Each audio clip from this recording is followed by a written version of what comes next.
Assalamualaikum warahmatullahi wabarakatuh.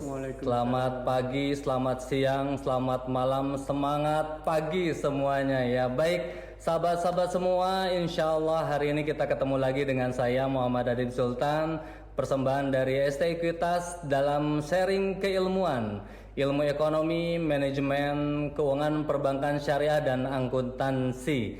Insya Allah teman-teman semua, dalam beberapa seri ke depan teman-teman akan didampingi oleh saya dan juga nanti dengan beberapa pembicara hebat terkait dengan bagaimana teman-teman belajar yang nyaman, belajar yang enjoy terkait dengan ilmu ekonomi. Baik, hari ini kita akan membahas tentang akuntansi syariah, sahabat-sahabat semua ya. Jadi kalau misalnya sahabat-sahabat menginginkan informasi tentang seperti apa sih akuntansi syariah, nanti sahabat-sahabat akan mendengarkan dengan jelas seperti apa sih akuntansi syariah tersebut. Jadi sebetulnya sahabat-sahabat yang ada di rumah ataupun yang ada di manapun juga, ketika mendengar akuntansi jangan punya pemikiran, wah ini akuntansi pasti pusing gitu ya. Sebetulnya akuntansi itu salah satu ilmu yang cukup nyaman, salah satu ilmu yang cukup menarik untuk dipelajari ya. Tidak melulu harus orang akuntansi, tapi kita pengen tahu seperti apa sih nanti ya akuntansi ya, model syariah itu nanti akan dibicarakan oleh khususnya nanti pembicara yang hebat pada hari ini ya. Baik, sebelum saya masuk ke inti dari acara ini, kita akan memperkenalkan terlebih dahulu pembicara hari ini, yaitu salah satu orang hebat. Beliau dosen ST Ekuitas dan juga beliau hari ini menjabat sebagai pimpinan divisi manajemen resiko di Bank BJB Syariah. Ini beliau ini luar biasa ya. Selain praktisi di bidang perbankan, beliau punya hobi mengajar dan pada akhirnya beliau juga kalau ditanya profesinya juga dosen. Ya, baik. Banyak hal nanti kita akan undang, tidak perlu lama-lama lagi, kita undang Pak Asep Gofir. Assalamualaikum Kang. Waalaikumsalam, Bapak Adit. Jadi gini Kang, Akang tuh kan praktisi ya, terus juga dosen gitu ya. Kalau boleh milih Kang, lebih enjoy di profesi mana Kang? Dengan usia saya saat ini, ya. sekarang saya lebih enjoy di dosen, passion. Kenapa? Passion saya sekarang senang ngajar. Kenapa? Karena saya harus belajar terus gitu. Oke, luar biasa. Jadi belajar tuh bukan pada saat sekolah, kuliah, tapi setelah itu kita harus belajar terus sampai kita akhir hayat. Luar biasa, Masya Allah. Pak Asep Gofir ini juga sekarang lagi S3 di Universitas Pendidikan Indonesia ya Kang ya? Alhamdulillah. Tuh, seusianya beliau masih semangat untuk kuliah. Harusnya sahabat-sahabat semua yang ada di rumah, ayo semangat untuk kuliah ya. Jangan cuman targetnya, udahlah kuliah S1 cukup. Ini Pak Asep Gofir lagi kuliah S3 ya. Dan gimana Kang ngebagi waktu antara kuliah, ngajar sama kerja gitu Kang? Nah itulah udah diajarkan oleh Allah dan Rasulnya melalui sholat, pembagian waktu yang 5 waktu itu, bagaimana kita memanage waktu dengan efektif.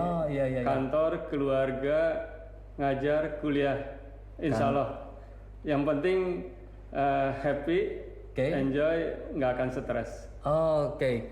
Saya belum nambah cerita Pak Asep Gofir juga hobi bersepeda, sahabat-sahabat semua ya. Nah, kira-kira nanti ada kaitannya nggak antara bersepeda, akuntansi syariah, khusus di dunia perbankan, beliau sebagai salah satu pimpinan divisi manajemen risiko juga. Nanti mungkin kita akan bincang-bincang lagi seperti apa sih kaitannya. Baik, hari ini Kang mau cerita tentang apa nih Kang buat sahabat-sahabat yang ada di rumah Kang?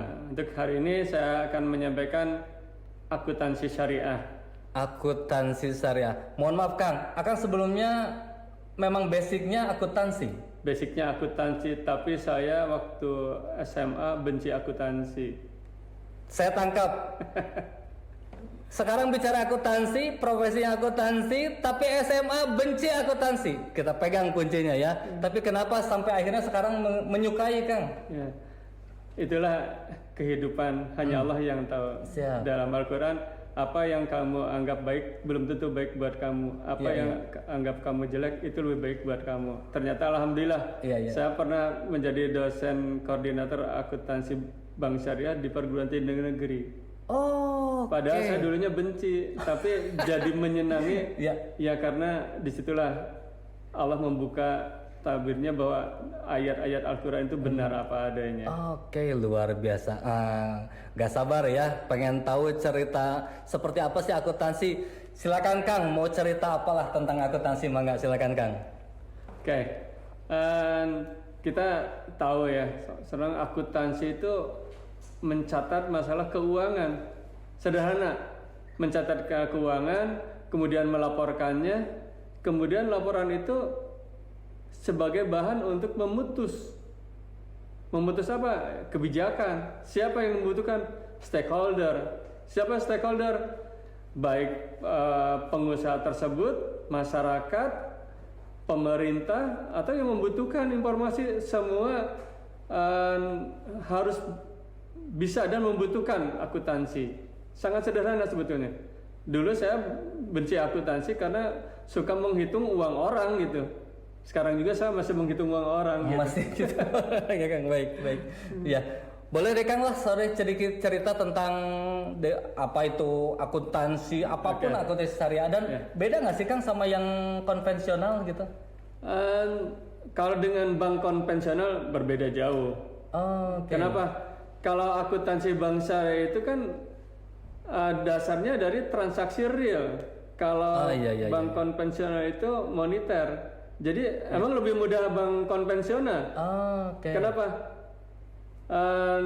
Kalau pinjam pasti kredit jurnalnya. Kredit pada kas kalau tunai. Kalau nyimpan kas pada tabungan. Tapi kalau di bank syariah untuk apa dulu? Ada untuknya ya, untuk ada apanya untuknya, ya? Karena sektornya.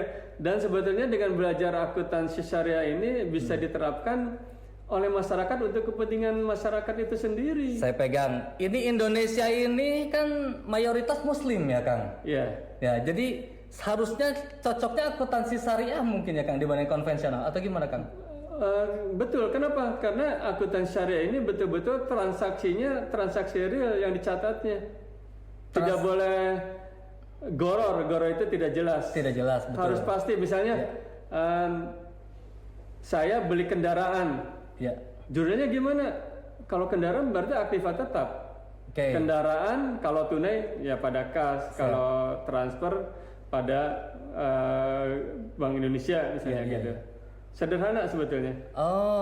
Kayak gini deh, biar enak sahabat-sahabat semua yang ada di rumah, kita akan mendengarkan lah Pak Asep Gofir akan bercerita seperti apa akuntansi syariah tersebut gitu ya. Mangga silakan Kang, kita cerita sama sahabat-sahabat yang di rumah Kang. Terima kasih Pak Adib, Kang Adit. Ini dosen saya juga masalahnya di UPI. Junior saya tapi dosen saya, mantap. Dan Kang Adit lah nyantai. Siap Kang. Ya, jadi kita tadi sampaikan dari akuntansi itu adalah suatu administrasi untuk mencatat dan melaporkan, yaitu sederhana. Kemudian akuntansi itu sebagai informasi untuk pihak-pihak yang berkepentingan. Untuk apa? Untuk mengambil decision making, untuk mengambil keputusan. Kemudian akuntansi adalah menyangkut ilmu perancangan manajemen dan evaluasi sistem-sistem akuntansi dalam hubungan dengan proses pengambilan keputusan. Nah, ini ada istilah akuntansi saya buat ada 7. Yang tadi kan mencatat apa? Jurnal. Rumusnya gampang, cuman 2, debit dan kredit. Sederhana ya. Nanti saya tadi kan goes. Saya akan nyampaikan goes dari rumah ke kampus, jurnalnya kumaha, tapi tanpa uang bisa ente? Bisa enggak? Ada Sundanya. Iya, enggak apa-apa. Kemudian penggolongan, ada buku besarnya, pengikhtisaran ke laporan keuangan. Kemudian yang keempat, pengidentifikasian. Dan kelima, pengukuran. Keenam, informasi. Dan ketujuh adalah untuk pengambilan keputusan. Ya. Oke, tujuan akuntansi keuangan bank syariah yaitu untuk menentukan hak dan kewajiban pihak terkait. Kalau bahasa Arabnya pihak terkait itu mudharabah muqayyadah. Kalau tidak terkait mudharabah mutlaqah. Nah, ini ada bahasa Arabnya dikit lah ya. Kemudian yang kedua yaitu tujuan akuntansi keuangan syariah itu menyediakan informasi keuangan yang bermanfaat bagi para pemakai laporan dalam pengambilan keputusan. Nah, kalau rekan-rekan menyimpan dana di bank konvensional, udah jelas pasti dapat bunga 6% dan pasti. Kalau di bank syariah, rekan-rekan bisa melihat laporan keuangan.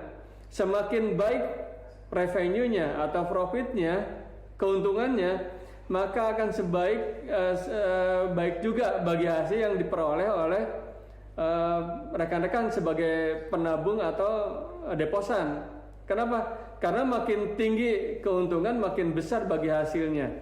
Ya, itu yang membedakan, sehingga ini sangat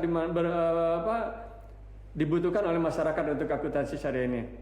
Kemudian untuk meningkatkan kepatuhan terhadap prinsip syariah, saya betul pernah ngisi seminar nasional akuntansi untuk melihat bank syariah itu sesuai dengan fatwa DSN, Dewan Syariah Nasional, atau sesuai dengan prinsip syariah Islam, mudah.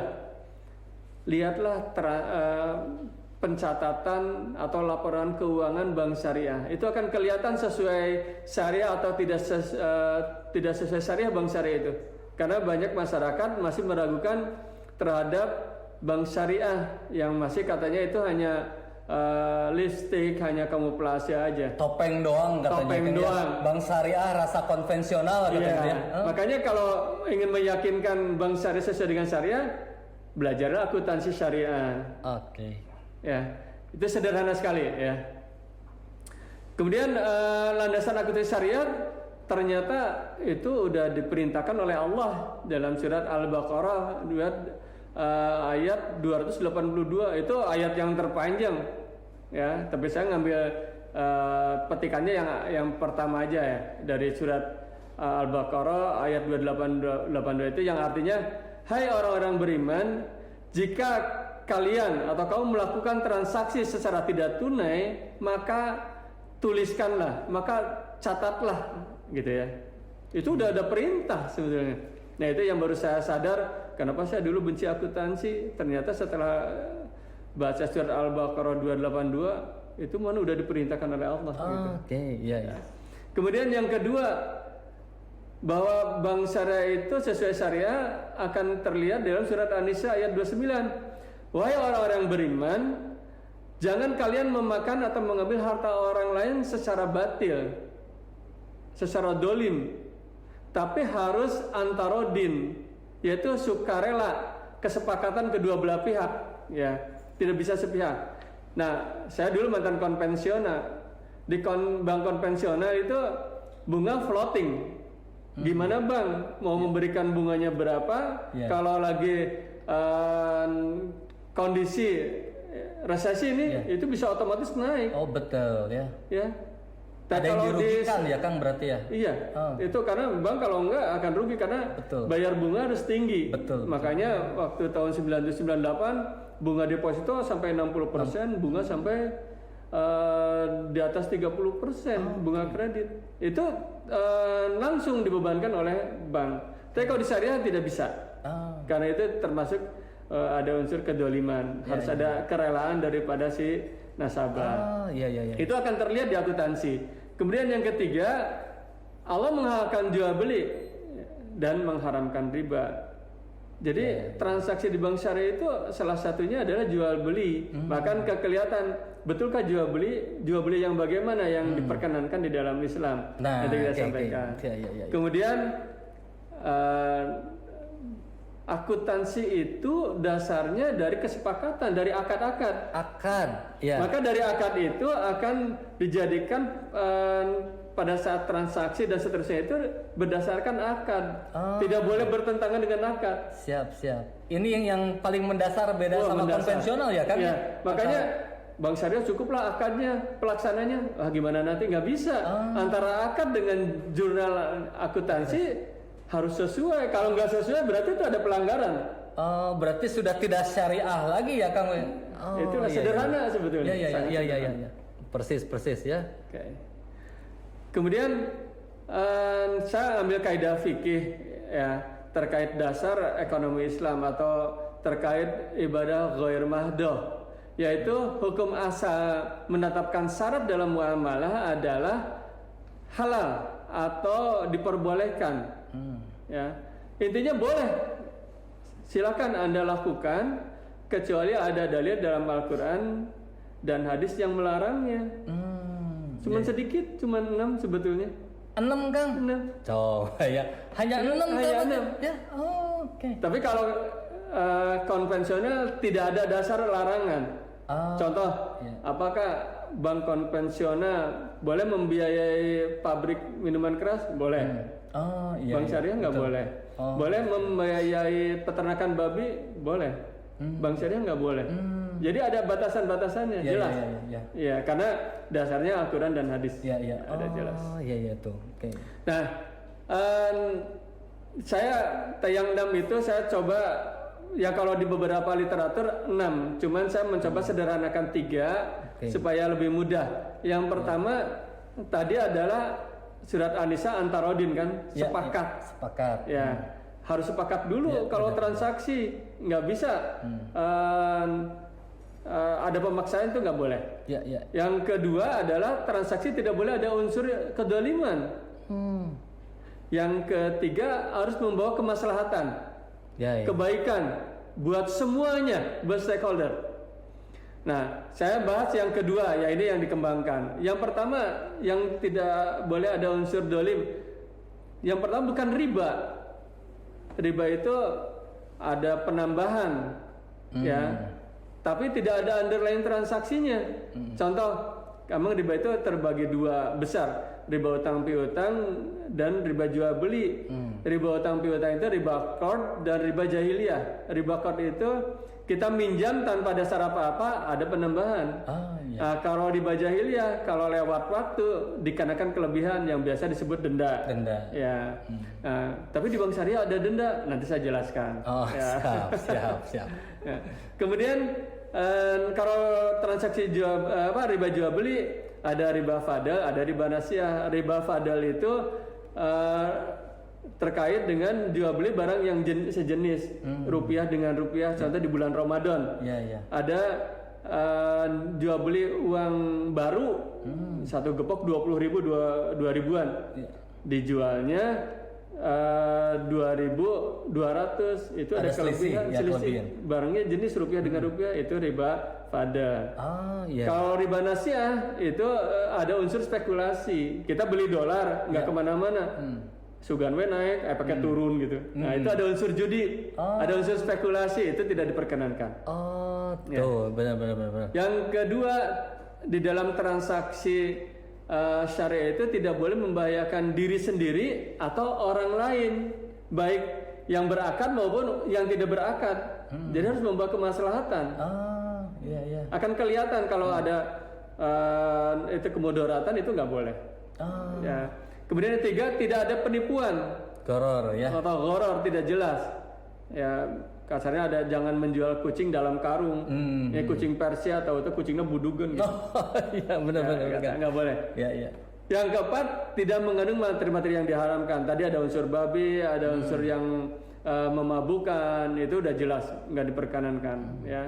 Kemudian yang kelima, tidak mengandung unsur judi atau maisir. Makanya transaksi derivatif di bank syariah tidak ada, karena ada unsur spekulasinya di dalam transaksi derivatif. Nah, saya langsung dasarnya dari mana? Dasar paling mendasar di dalam akuntansi bank syariah itu PSAK 59. Nah, sekarang udah dikembangkan PSAK-nya dari 101 sampai 112. Udah per produk. Nah, PAPSI-nya yang pertama keluar PAPS itu pedoman akuntansi perbankan syariah tahun 2003. Nah sekarang udah ada revisi PAPS 2013. Tapi kalau untuk bisa dipakai oleh semua, silakan belajar atau baca PAPS 2003 yang dikeluarkan oleh Ikatan Akuntan Indonesia. Itu free, gratis, tinggal tarik aja, tinggal download. Download ya kan? Iya. Oh iya. Itu bisa bukan hanya oleh Bank Syariah, menurut saya bisa dipakai oleh usaha-usaha yang lainnya. Karena itu jurnalnya real semua, transaksi real semua. Ada ya. Ya. Nah, kemudian saya ingin menjelaskan asumsi dasar konsep akuntansi bank syariah itu ada 3 ya. Yang pertama going concern, yaitu konsep kelangsungan usaha. Usaha itu harus berkembang. Kalau menurun ya berarti itu nggak masuk ke dalam kategori konsep akuntansi bank syariah. Kemudian accrual basis. Yang ketiga, pendapatan untuk bagi hasil berbagai menggunakan cash basis ya. Itu yang ada di bank syariah khususnya untuk profit distribusi yang poin 3 itu membedakan ya. Nah, apa itu metode cash basis? Yaitu pendapatan diakui pada saat ya uang tunai diterima, bukan saat penjualan dilakukan. Uangnya cash gitu ya, diterima. Nah, sedangkan biaya-biaya diakui pada saat uang tunai dikeluarkan, bukan pada saat biaya itu timbul. Jadi kita sewa rumah selama 5 tahun itu bisa dibebankan kalau menggunakan cash basis. Iya. Tapi kalau accrual basis tidak. Itu namanya diamortisasi. Jadi transaksi yang terjadi, pendapatan diakui pada saat penjualan dilakukan atau biaya diakui pada saat biaya itu timbul. Tadi sewa rumah 2 tahun. Tiap bulan diakui karena udah mulai timbul. Bulan depan kan belum. Benar. Tapi kalau cash basis harus diakui semua. Nah, kita menggunakan metodenya mana kan gitu ya. Atau berdasarkan konsep pengakuan biaya yang sesungguhnya dimanfaatkan. Apa perbedaannya persamaan akuntansi bank konvensional dengan bank syariah? Kalau bank konvensional itu rumusnya bukannya bank konvensional, akuntansi secara umum aktiva sama dengan kewajiban plus modal. Tapi kalau bank syariah atau akuntansi syariah, kewajiban sama dengan investasi tidak terikat ditambah modal. Itu yang membedakannya. Oke, ada investasi tidak terikatnya ya kan? Iya, tidak terikat, yaitu bank boleh menggunakan modal yang diinvestasikan oleh nasabah kepada usahanya tanpa syarat-syarat yang ditentukan oleh penabung atau deposan atau investor lah istilahnya. Iya benar. Jadi kasih kewenangan karena bank dianggap lebih tahu, lebih memahami di dalam menempatkan dananya. Ya. Kemudian unsur kinerjanya ada 2, penghasilan dan hak pihak ketiga atas bagi hasil investasi terikat. Nah ini agak berat nih yang poin 2. Kenapa? Kalau di konven itu kan penghasilan dan beban bunga. Nah, dulu juga waktu draft PSAK 59 dan PAPS 2003 itu penghasilan dan beban bagi hasil. Cuman saya secara personal tidak setuju dan buat makalah di waktu saya pelatihan pendidikan di Institut Bank Indonesia, saya lebih setuju hak pihak ketiga atas bagi hasil investasi tidak terikat. Dan alhamdulillah YAI setuju untuk merubah itu. Luar biasa, kontribusinya hebat nih Pak Sengkong. Karena dikasih draftnya sehingga saya memberikan masukan. Jadi bagus YAI itu kalau membuat sesuatu kebijakan disampaikan ke praktisi untuk memberikan masukan. Uji publik ya. Iya. Iya benar. Kemudian kegiatan operasional bank syariah, kenapa akuntansi bank syariah harus dikaitkan dengan operasional bank syariah? Ya karena dasarnya di situ. Nggak bisa lepas dari operasional akuntansi itu. Yang pertama adalah bank sebagai investor. Bank bisa menanamkan modalnya kepada pihak lain atau yang usaha-usaha tersebut ya. Kemudian yang kedua, penyedia jasa keuangan. Nah, ini sama dengan konvensional. Ya kaitan dengan jasa untuk transfer ya, untuk jasa-jasa lain kayak mobile banking, internet banking, itu Bank Syariah udah ada semua, jangan khawatir ya. Kemudian yang ketiga sebagai manajer investasi. Manajer investasi di Bank Syariah itu nasabah punya dana, tolong bantu Bank Syariah untuk dikelola, tapi harus disyaratkan oleh si pemilik dana, diinvestasikannya di mana gitu. Oh, bisa ya? Bisa, bisa ya, sama ya? Misalnya Kang Adit punya uang 1 miliar. Ya. Pak Syed tolong nih diinvestasikan di pasar A gitu ya. Masing-masing 10 juta dengan bagi hasil 20-80. Nah, itu sebagai manajer investasi di sini. Ya, jadi mengelola investasi dana nasabah dengan menggunakan akad mudharabah. Ya. Kemudian yang keempat ini yang nggak ada di bank konvensional, yaitu pengembangan fungsi sosial. Kita bisa mengelola dana zakat, infak, sedekah. Oh iya. Jadi bisa membantu masyarakat kalau mau zakat bingung, boleh melalui Bank Syariah, dan kita akan kerjasama juga dengan LAZ, lembaga zakat, atau kita bisa langsung. Oh iya. Oke. Nah, kalau laporan-laporan lebih banyak lagi ya, apakah Bapak saya sebutin aja. Laporan ke Bank Syariah itu ada 7. Laporan posisi keuangan, laporan laba rugi, laporan perubahan equity, perubahan arus kas. Nah, ini yang tidak ada di bank konvensional, laporan perubahan investasi tidak terikat. Ini harus dilaporkan. Kemudian ada laporan sumber dan penggunaan zakat, infak, sedekah. Supaya benar ini kemana sih penyalurannya? Sumbernya dari mana? Itu harus dilaporkan. Kemudian laporan sumber dan penggunaan qard. Kemudian ada qardul hasan, ada qard. Kalau qardul hasan itu dari dana zakat, infak, sedekah. Kalau qard itu bisa dari komersil. Ada perbedaannya. Tapi ini harus dilaporkan. Jangan sampai ada penyalahgunaan daripada dana tersebut. Ya. Lebih rigid nggak Kang sama yang konvensional gitu nggak? Ya, kalau melihat ini lebih rigid, tapi kan udah by system sekarang, jadi nggak usah capek, tenang aja. Nanti dibantu lah. Siap. Nah, tadi kan akuntansi syariah itu transaksinya real. Nah, ini sesuai dengan produk-produk yang ada di lembaga keuangan syariah atau lembaga khususnya bank syariah ya, yaitu ada titipan. Ya, kalau kita nitip uang tidak ada tambahan, namanya juga titip. Nah, benar. Kalau bahasa kerennya wadiyah atau depository. Yang kedua syirkah atau bagi hasil, yaitu menggunakan akad mudharabah dan musyarakah atau kerjasama usaha. Kalau mudharabah itu modalnya 100% dari pemilik modal. Kalau musyarakah itu sharing modal, yaitu kayak saham sharing modal. Ya, saham juga boleh, tapi lihat dulu ada yang dilanggar nggak yang tadi yang sampai? Apakah jatnya ada yang haram? Kalau haram nggak boleh. Gitu. Oke. Iya. Kemudian yang ketiga ini yang jual beli, buy, yaitu jual beli barang, bukan jual beli uang. Jual beli uang boleh, tapi itu untuk kebutuhan, misalnya kita ke luar negeri ada. Iya. Tapi yang untuk pembiayaan itu tidak ada jual beli uang, tapi yang ada jual beli barang. Ya. Jadi namanya murabahah, salam dan istisna. Kalau murabahah itu barangnya harus ada. Nah, itu kan kelihatan kan?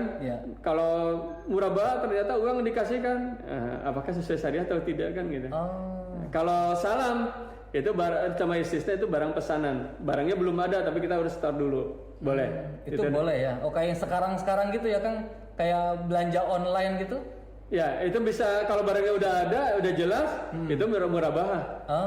Iya. Murabahah itu bisa tunai, bisa diangsur. Siap. Jadi kalau kita beli barang itu udah namanya murabahah.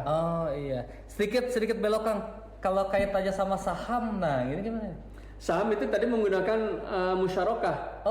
Iya. Jadi sebetulnya diatur juga syariah ada ya kan saham ya? Ada ya. Oke, baik. Syariah. Ya, luar biasa. Ya, silakan Kang. Kemudian yang keempat ijarah.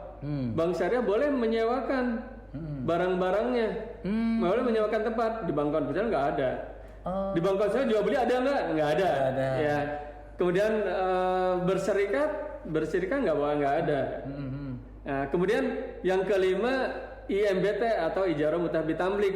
Nah kalau IMBT, kalau yang udah pernah leasing itu mirip. Oh ini ya kan ya. Ijarah Mutah MBT. Leasing yang disyariahkan namanya IMBT. Oh itu namanya sewa beli gitu kan? Sewa beli, cuman kalau di leasing itu satu akad 2 transaksi, di mana situ ada sewa ada beli. Nah kalau di bank syariah IMBT itu akadnya sewa, terus belinya di mana? Adanya wa'ad. Apa bedanya akad dengan wa'ad? Kalau akad itu kesepakatan dua belah pihak, kalau wa'ad itu janji sepihak. Nah itu yang membedakan, dia tidak melanggar aturan syariah dikeluarkan. Ya. Kemudian yang ketujuh adalah pinjaman lunak, qard. Ada qardul hasan, ada qard. Tadi kan qardul hasan dari dana kebajikan, zakat, infak, sedekah. Kalau qard ada bisa untuk komersil, tapi tidak boleh ada tambahan. Tidak boleh ada bagi hasil atau margin, apalagi bunga nggak diperkenankan. Kemudian yang ke-8 jasa to business service. Nah dari 8 produk ini akan kelihatan sesuai syariah tidaknya, lihat aja apakah jual beli atau tadi sewa sewa saja. Nah kalau ada sewa beli berarti itu udah nggak syariah. Ya. Atau ini bersarikat. Jadi kan kelihatan dari produk ini. Jadi kalau ingin tahu bang, jangan nyalakan dulu bang syariah tidak syariah. Produknya ada ini enggak? Kemudian dijalankan enggak? Kalau dijalankan berarti benar. Kalau enggak berarti enggak syariah. Ini untuk kontrol sosial juga, masyarakat bisa tahu bank syariah yang syariah atau tidak. Lihat aja dari produk dan 8 poin ini ya Kang. Ya jadi oke, siap. Nah, tadi sama goes, saya ngasih contoh yang sederhana. Kalau dengan uang suka bingung kan ya? Saya suka ngasih ilustrasi kepada mahasiswa. Kalau kita keluar rumah pakai sepeda menuju kampus, masuk ke kampus kan berarti? Benar. Jurnalnya kumaha? Gimana jurnalnya? Berarti debitnya apa? Dia apa ya? Kampus iya, gitu. Karena masuk ke kampus. Kampus, benar. Kredit kan keluar dari rumah. Jadi jurnalnya kampus pada rumah. Oke. Sederhana, saya ngasih ilustrasi yang sederhana. Iya, benar. Kalau pakai uang kan suka bingung. Benar. Ya. Iya. Jadi sebetulnya lebih ribet konvensional apa syariah sih Kang sebetulnya? Sebetulnya disebut ribet, karena kalau lihat produknya lebih banyak bank syariah soalnya lebih ribet. Tapi sebetulnya lebih applicable. Kenapa? Karena ini sektornya real dan nggak ribet sebetulnya, lebih sederhana. Kenapa? Karena itu ada kegiatan sehari-hari kita, dibuat jurnal gitu. Nah ini kan terkadang masyarakat tuh kan masih awam ya, bahwa pikirannya kan karena bicara investasi, udahlah di konvensional udah lebih menguntungkan daripada di syariah misalnya gitu kan. Pas seperti itu ya. Gimana nih Kang gambarannya itu yang memang? Ya kalau nyimpen di bank konvensional, kalau nggak mau ngambil resiko, simpan bank konvensional. Di syariah ada resikonya, naik turun. Resiko dapat hasil ya. Tapi kalau udah dilikuidasi atau bangkrut banknya, semua juga ada resiko. Cuman dari keuntungan bisa naik bisa turun, karena hidup itu ada resiko. Bener, hidupnya ada resiko. Kalau nggak mau ada resiko berarti siap meninggalkan dunia ini. Benar. Sederhana. Ada resiko, masa kita nggak mau ada resiko? Kalau nggak mau ada resiko, silakan meninggalkan dunia ini. Baik gini kan berarti sebenarnya orang awam bisa nggak sih mempelajari akuntansi syariah gitu Kang? Insya Allah bisa. Bisa ya. Dengan saya memberikan, karena saya akademisi dan praktisi, saya kolaborasi ini di STI Ekuitas. Kebetulan alhamdulillah teman mahasiswa yang udah selesai, kalau ketemu saya, Pak Asep Gopir, iya Pak terima kasih ilmunya. Ternyata yang Bapak sampaikan saya cepat memahaminya karena saya dikasih praktek yang real di lapangan. Dan bisa digunakan juga pada ada yang usaha, bisa digunakan juga untuk usaha. Untuk usaha ya sama ya. Kalau boleh tahu Kang, berapa persen sih di Indonesia lah yang menggunakan akuntansi syariah misalnya itu? Tinggi nggak sih sebenarnya Kang? Masih kecil. Masih kecil ya. Padahal kita tuh mayoritas Islam gitu ya Kang ya. Udah ada perintah di surat Al-Baqarah 282 tadi kan. Surat Al-Baqarah 282 Kang. Iya, udah diperintahkan padahal. Oke. Loh, sahabat-sahabat semua yang di rumah loh, jangan salah. Sudah diperintahkan buat yang muslim ya, sudah diperintahkan di surat Al-Baqarah ayat 282 gitu ya. Iya. Jadi bunyinya itu apa tadi Kang? Jika kalian bertransaksi tidak tunai, hendaklah tuliskanlah. Oh, tulis ya. Tuliskanlah. Kan sebetulnya teori akuntansi itu menulis ya. Menulis ya, pencatatan. Pencatatan. Baik. Berarti bedanya nanti kalau yang konvensional sama syariah itu lebih kepada tadi ya, aturan-aturan syariah yang kita kelola gitu ya. Baik. Kira-kira nih Kang, sebetulnya kalau diterapkan secara sistemik di Indonesia gitu kan, manfaatnya apa sih Kang kalau akuntansi syariah Kang? Akan lebih jelas, khususnya ekonomi ya, karena kayak di bawah ekonomi akuntansi. Baik pemerintah maupun masyarakat akan lebih jelas, transaksi ekonomi yang ada di Indonesia akan kelihatan. Kalau yang sekarang bisa dimodifikasi informasinya karena tidak jelas. Tapi kalau dengan akuntansi syariah tidak bisa dimodifikasi. Sebentar, saya pegang. Ada akuntansi dimodifikasi, Kang. Maksudnya gimana, Kang? Contoh, transaksi ini untuk barang, ternyata diberikannya uang. Itu kan udah modifikasi. Tapi dicatatnya jual beli barang. Padahal uang yang diterimanya itu kan nggak diperkenankan. Tapi di pencatatan akuntansi konvensional ada ya, Kang ya? Ada, namanya kredit. Jadi kalau di konvensional itu, saya di 8 tahun di konvensional, pengajuan kredit investasi dan modal kerja semuanya nama buku besarnya kredit. Tidak ada untuk barang apa, enggak. Tapi kredit semua. Cuma satu pos, gampang sebetulnya.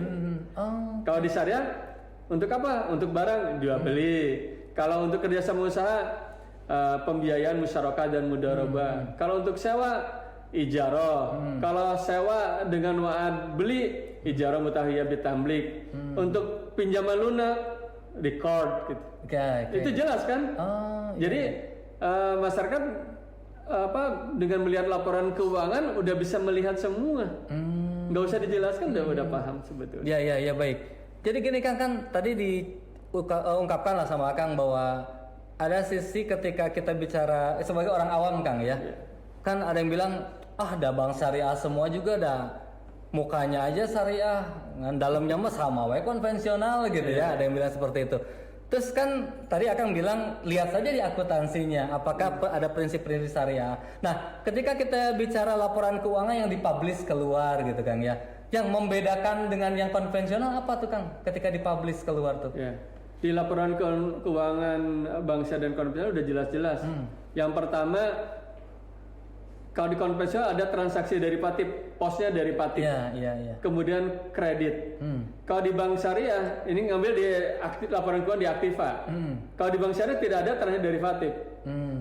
Kemudian kredit diganti dengan jual beli dan pembiayaan, kemudian ijarah dan ijarah mutahiyah bitamlik. Jadi kata kredit udah diganti. Lebih real transaksinya gitu. Oke. Memastikan lagi Kang, gini kan, kalau orang nggak paham baca akuntansi syariah ataupun laporan keuangan gitu ya, gimana bisa meyakinkan sama masyarakat luas bahwa bank ini menggunakan prinsip-prinsip syariah yang memang betul-betul tercatat sebagai akuntansi syariah gitu Kang? Gini, kalau ya harus jadi nasabah bank syariah. Harus jadi nasabah bank syariah. Kenapa? Karena pada saat misalnya dia pembiayaan untuk kendaraan, lihat pada saat tanda tangan akad aja ya. Jangan lihat akuntansi karena itu bank yang tahu kan, kita nggak bisa masuk sana. Dari akad aja udah kelihatan. Akadnya saya butuh mobil, misalnya Kang Adit butuh mobil ke bank syariah, sana ke kami. Nah, Di dalam akad, pembelian kendaraan merek A dengan harga 250 juta. Kemudian uang mukanya 20%, misalnya dari 250 50 juta.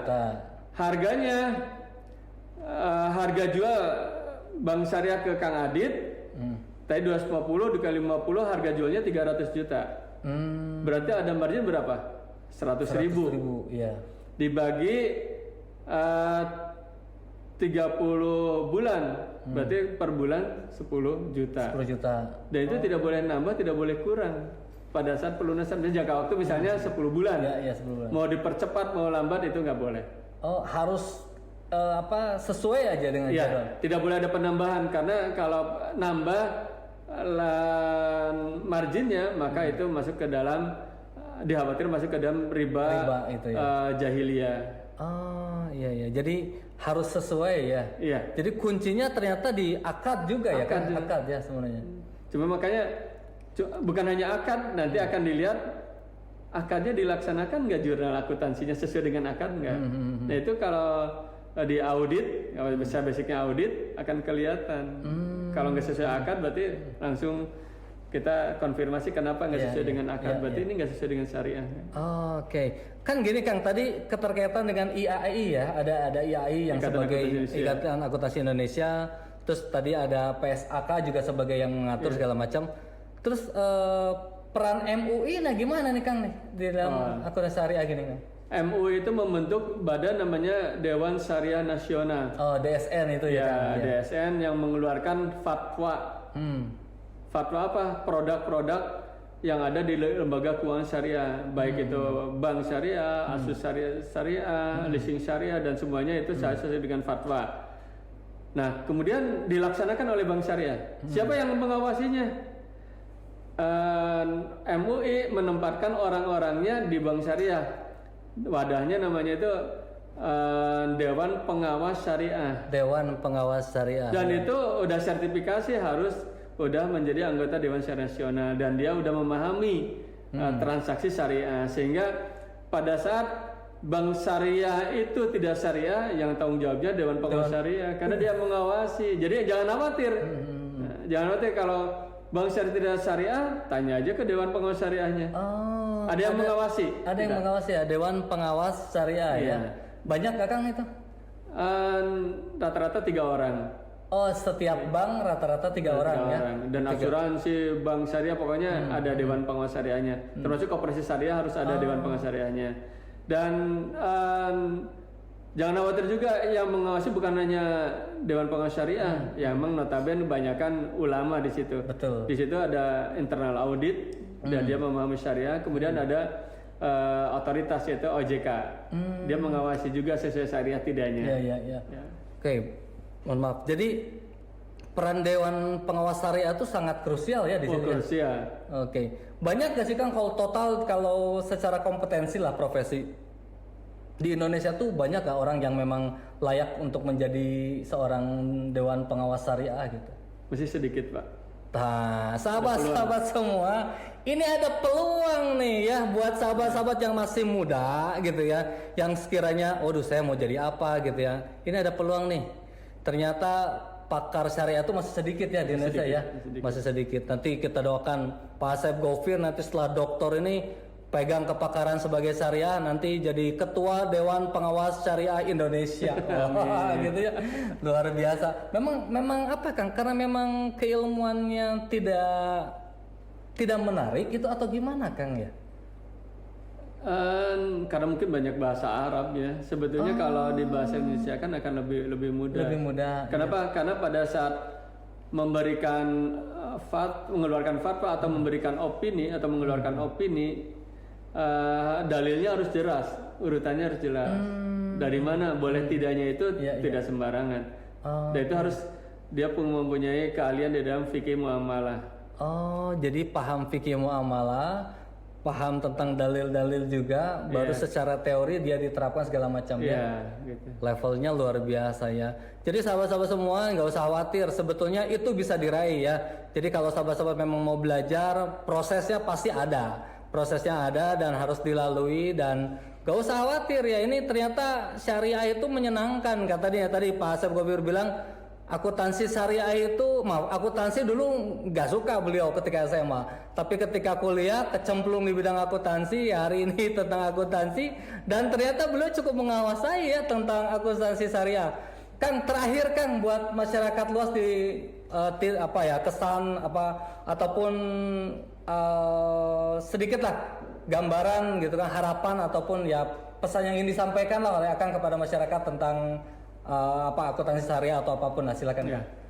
Pesan saya sebaiknya kita memulai dari hal yang kecil, ya, terutama yang berbisnisnya jual beli. Coba setiap transaksi dicatat. Kan udah ada perintah dicatat. Untuk apa? Untuk mengetahui aset kita, untuk mengetahui keuntungan kita, untuk mengetahui kewajiban kita, ya, untuk mengetahui loyalitas daripada customer itu akan kelihatan.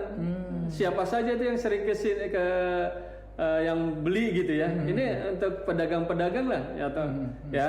Nah, sekarang tapi kalau Pak saya mah ribet, sekarang aplikasi udah ada, aplikasi aja pembukuan udah ada dan bisa diterapkan. Minimal kita udah memulai mencatat supaya tahu berapa aset kita, berapa kewajiban kita, berapa modal kita, apakah kita untung atau buntung selama ini.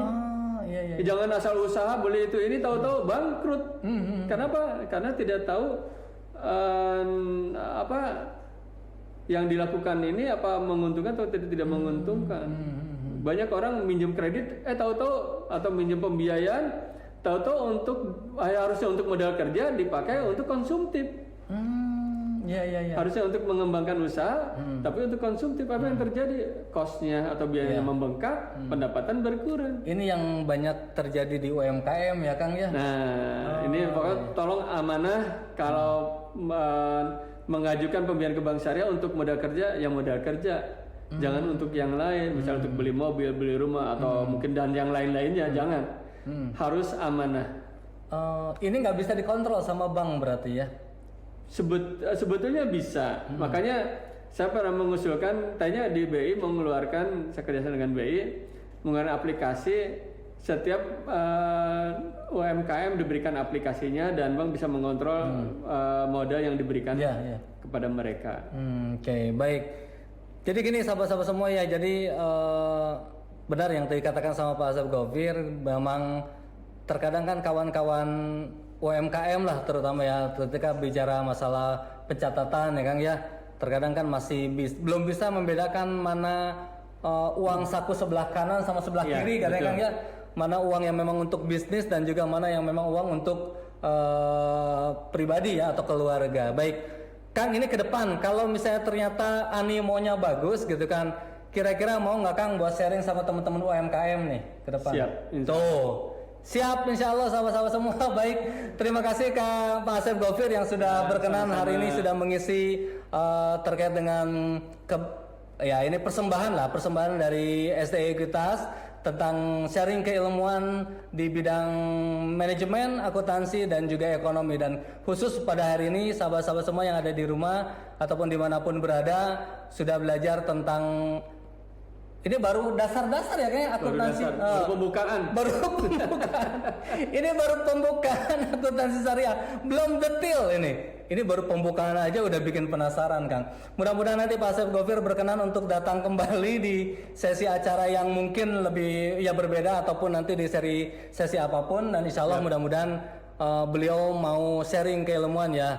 Dan tadi beliau katakan bahwa passionnya itu ternyata mengajar ya Kang ya. Insya Allah. Kita doakan mudah-mudahan apa yang beliau sudah cita-citakan ataupun passionnya beliau menjadikan keberkahan buat keluarganya terutama ya. Amin. Dan ini salah satu tips juga sahabat-sahabat semua ya. Jadi ternyata di antara ya umat terbaik itu kan yang paling bermanfaat untuk orang lain.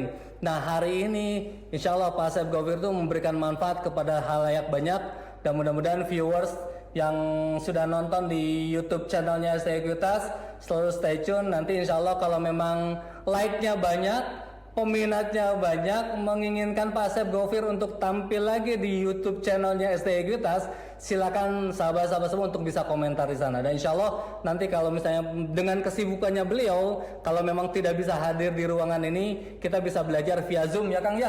Siap. Ya, baik. Mungkin itu saja kan, ada yang mau disampaikan terakhir kepada masyarakat? Cukup, baik, terima kasih. Dengan kesibukan beliau, tadi pagi lagi rapat dengan direksi dan hari ini harus ke STI Ekuitas. Boleh kasih aplaus secara virtual sahabat-sahabat semua. Baik, terima kasih. Luar biasa, alhamdulillah. Mudah-mudahan hari ini menjadikan keberkahan buat kita semua. Sekali lagi, tolong tetap stay tune di YouTube channelnya STI Ekuitas. Nanti sahabat-sahabat jangan lupa subscribe YouTube channelnya STI Ekuitas.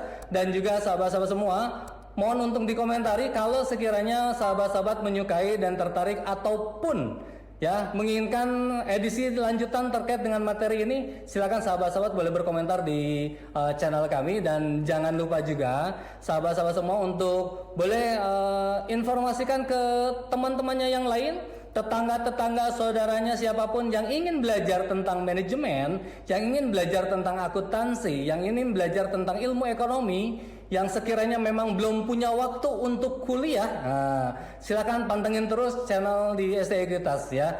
Dan terima kasih hari ini sahabat-sahabat semua sudah mau belajar sama-sama dengan kami, dan mudah-mudahan apa yang sudah kami sampaikan pada hari ini bisa bermanfaat untuk sahabat-sahabat semua, dan mudah-mudahan juga ini menjadi sebuah keberkahan dan kebaikan buat Pak Asep Gofir dan keluarga. Baik, amin. Terima kasih. Saya Muhammad Adib Sultan pamit. Kita akan ketemu di sesi channel yang lain, dan terus pantengin YouTube channelnya STI Ekuitas, dan insya Allah masih banyak cerita-cerita tentang keilmuan kita di ekonomi, akuntansi, dan manajemen. Terima kasih. Assalamualaikum warahmatullahi wabarakatuh. Terima kasih.